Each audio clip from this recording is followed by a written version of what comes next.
إن الحمد لله نحمده ونستعينه ونستغفره ونعوذ بالله من شرور أنفسنا ومن سيئات أعمالنا من يهده الله فلا مضل له ومن يضلل فلا هادي له وأشهد أن لا إله إلا الله وحده لا شريك له وأشهد أن سيدنا ونبينا محمدا عبده ورسوله صلى الله عليه وعلى آله وصحبه وبارك وسلم تسليما كثيرا. أيها الإخوة أيتها الأخوات السلام عليكم ورحمة الله وبركاته. سأحاول في هذه المحاضرة أن أجيب عن سؤال وهو كيف نحبب أبناءنا القرآن الكريم. كيف نحبب لأبنائنا القرآن الكريم. غادي نحاول بإذن الله تعالى الجواب على هذا السؤال العظيم. Nous allons tenter, Inch'Allah Ta'ala, dans cette intervention, dans cette conférence, nous allons tenter de répondre à la question suivante. Comment faire aimer le noble Coran à nos enfants? C'est une question très importante, c'est un sujet primordial, et nous allons, durant cette intervention, Inch'Allah Ta'ala, essayer de donner quelques pistes. السؤال حول القرآن. هذا السؤال يدور حول القرآن. كيف نحبب أبناءنا؟ كيف نحبب القرآن الكريم لأبنائنا؟ طرح هذا السؤال فقط علامة من علامات الخير. Le fait seulement de poser cette question est un bon signe. Un bon signe pourquoi? Car le fait de poser cette question prouve l'éveil et la conscience vis-à-vis d'une responsabilité énorme. Certains musulmans et musulmanes ne se posent même pas cette question. Pour certains parents, le plus important c'est quoi? C'est le corps. Il faut que nos enfants mangent bien et il faut que nos enfants soient bien habillés. D'ailleurs, la plupart des enfants des musulmans s'habillent d'une manière, même les enfants des ministres ne s'habillent pas comme ça. Même les enfants des ministres ne portent pas autant de marques que beaucoup de nos jeunes, dont les parents ont un revenu modeste. Pourquoi? Parce qu'un grand nombre de parents pensent seulement à l'aspect extérieur. Et ils ont négligé l'intérieur. Et ça, c'est un problème. لأن أهم حاجة في التربية ما هي؟ هي غذاء الروح.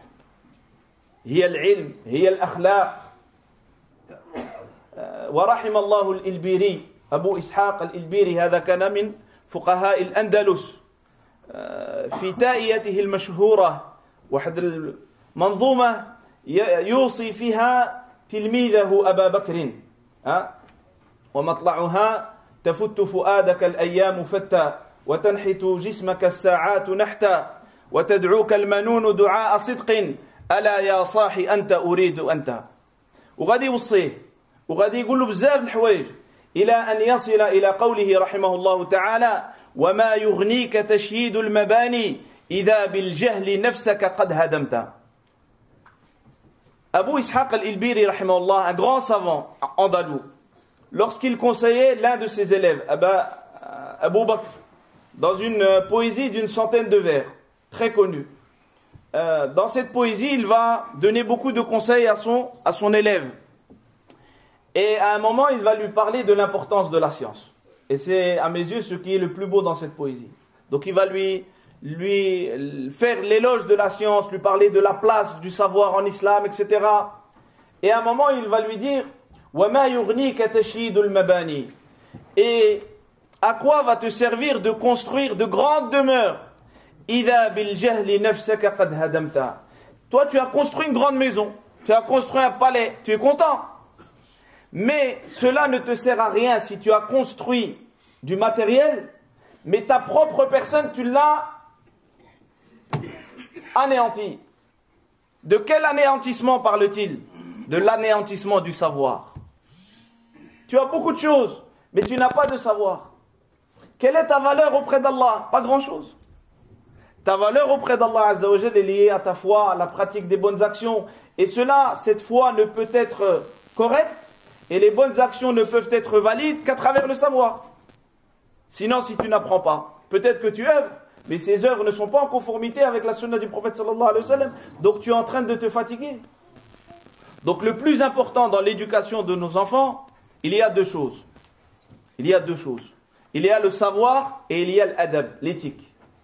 وهذا قول علي رضي الله تعالى عنه في تفسيره الآية الكريمة التي يقول الله سبحانه وتعالى فيها يا أيها الذين آمنوا قوا أنفسكم وأهليكم نارا. قال علي رضي الله عنه هذه الوقاية بأمرين بتعليمهم وتأديبهم.